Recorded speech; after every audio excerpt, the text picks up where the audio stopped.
September 2nd, 2025, the President of the United States posts a video to social media. It shows a boat in the Caribbean being obliterated by a missile. 11 people are killed instantly. The official story? These were positively identified narco-terrorists from a Venezuelan gang called Tren de Aragua, running drugs in the US. The Venezuelan government's response? Well, first they claimed the video was a fake, maybe made with AI.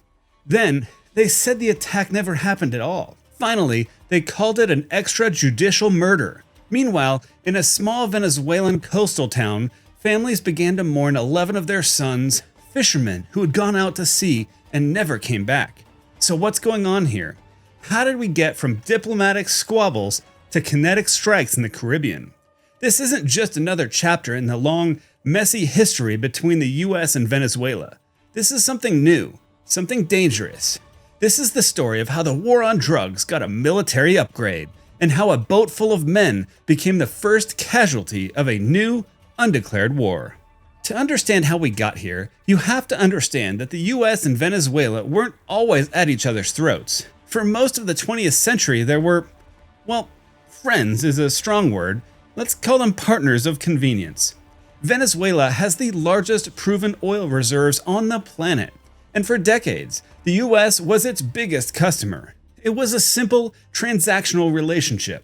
We got the oil, and Venezuela for a time was a stable democracy in a continent full of military dictatorships, many of whom, and this is just a fun little historical note, were backed by the US. But even that stability had a dark side. Before Venezuela's democracy was established in 1958, the US had no problem supporting brutal dictators there, as long as they were good for business. We even gave the Legion of Merit to a guy named Marcos Perez Jimenez, a dictator whose regime was famous for horrific torture because he was, and I quote, generous to transnational corporations. I know. It's this history of hypocrisy that created the perfect opening for a man named Hugo Chavez. When Hugo Chavez, a charismatic former army colonel, was elected in 1998, he didn't just change Venezuela. He flipped the chessboard on its relationship with the US. He called his socialist project the Bolivarian Revolution and positioned the US as its #1 enemy. He cozied up to Fidel Castro in Cuba, nationalized US assets, and never missed an opportunity to rail against American imperialism. Tensions were high, but the real point of no return came in 2002. A coup briefly ousted Chavez from power. The US government was suspiciously quick to welcome the new guys. When Chavez returned to power just 2 days later, he was convinced the US was behind it all. From that moment on, the US wasn't just a rhetorical punching bag, it was an existential threat. After Chavez died in 2013, his hand-picked successor, Nicolas Maduro, took over. Maduro had none of Chavez's charisma and inherited an economy already crumbling from years of mismanagement. As the country spiraled into a full-blown economic and humanitarian catastrophe, Maduro's government became more brutal, more corrupt, and more authoritarian. This is when the US decided to turn up the heat. Starting in 2017, the Trump administration unleashed a maximum pressure campaign. This wasn't just sanctioning a few corrupt officials. This was a full-blown economic blockade designed to choke the Maduro regime of all its cash. They sanctioned Venezuela's access to financial markets. They put a de facto embargo on its oil industry, the country's economic lifeblood. Venezuela's oil production, once nearly 2 million barrels a day, collapsed to a fraction of that. They seized Venezuelan assets abroad, including the valuable US-based oil refiner Citgo. The impact of the Venezuelan people has been catastrophic. The economy has shrunk by nearly 75%. There are crippling shortages of food and medicine. One former UN official estimated that the sanctions may have contributed to over 100,000 deaths. Nearly 8 million people have fled the country, creating one of the largest migration crises in the world. But here's the great irony. The sanctions failed to achieve their main goal, getting rid of Maduro. In fact, they may have made him stronger. By cutting off his legal sources of income, the sanctions pushed the regime deeper into illicit economies, illegal gold mining, extortion, and, according to the US government, drug trafficking. The sanctions inadvertently helped accelerate Venezuela's transformation into what critics call a hybrid criminal state. And that transformation created the perfect justification for the next phase of US policy. To understand the new US military doctrine, you need to know about two groups.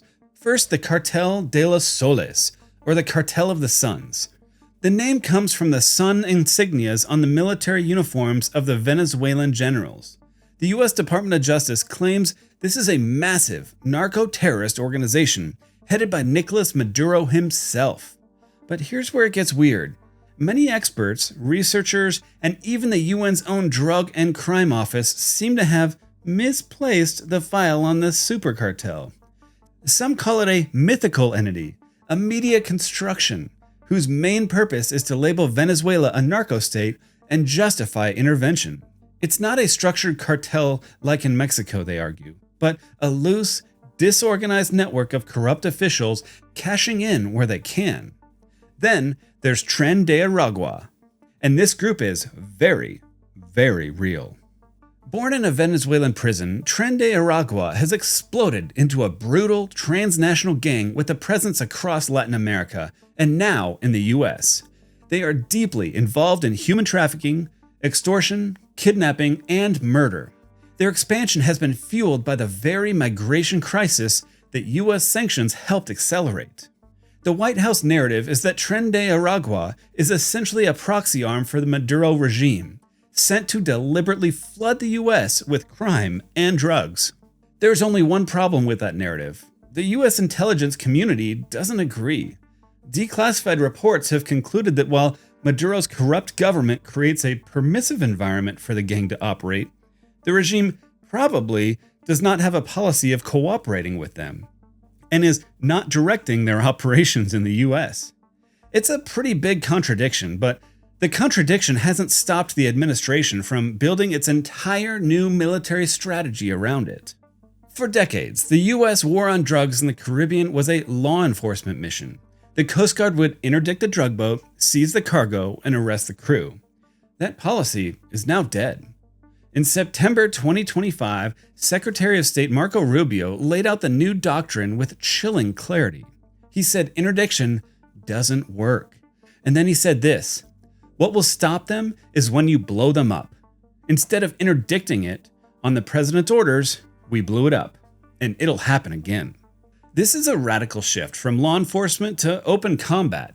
The legal key to unlock this new strategy was designating Tren de Aragua and the Cartel de los Soles as foreign terrorist organizations. This isn't just semantics. It allows the US government to treat alleged cartel members not as criminals with rights, but as enemy combatants who can now be targeted with lethal military force, anywhere, anytime, without the need for a declaration of war. To back it up, the US has moved at least 8 warships, thousands of troops, MQ-9 Reaper drones, and even a squadron of advanced F-35 fighter jets to the region, turning Puerto Rico into a forward operating base for this new conflict. Which brings us back to that boat. The September 2nd strike was the first lethal test of this new doctrine. The US administration was confident. They said they knew exactly who was in that boat. They were positively identified Tren de Aragua narco-terrorists. The strike was a message designed to make smugglers think twice. The strike immediately did raise huge legal questions. Under international law, you're supposed to try and board a suspicious vessel.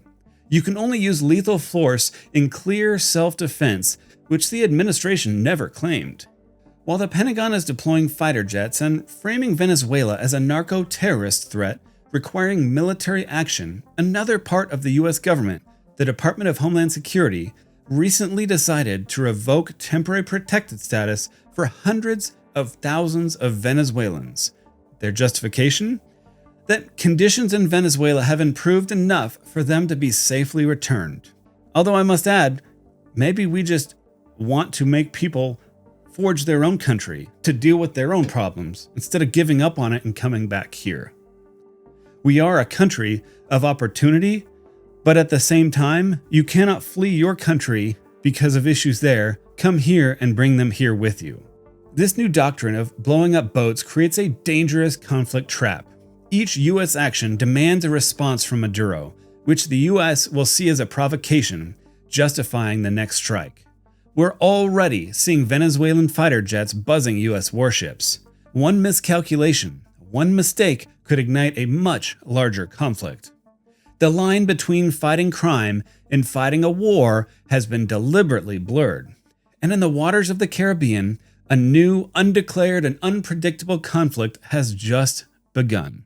Thank you so much for watching. We appreciate it. And if you want to understand more about the complex world of international relations and what it means to us as preppers, homesteaders, and farmers, make sure to subscribe and hit that notification bell. Let us know in the comments what you think about this new U.S. strategy and what it means for each of us.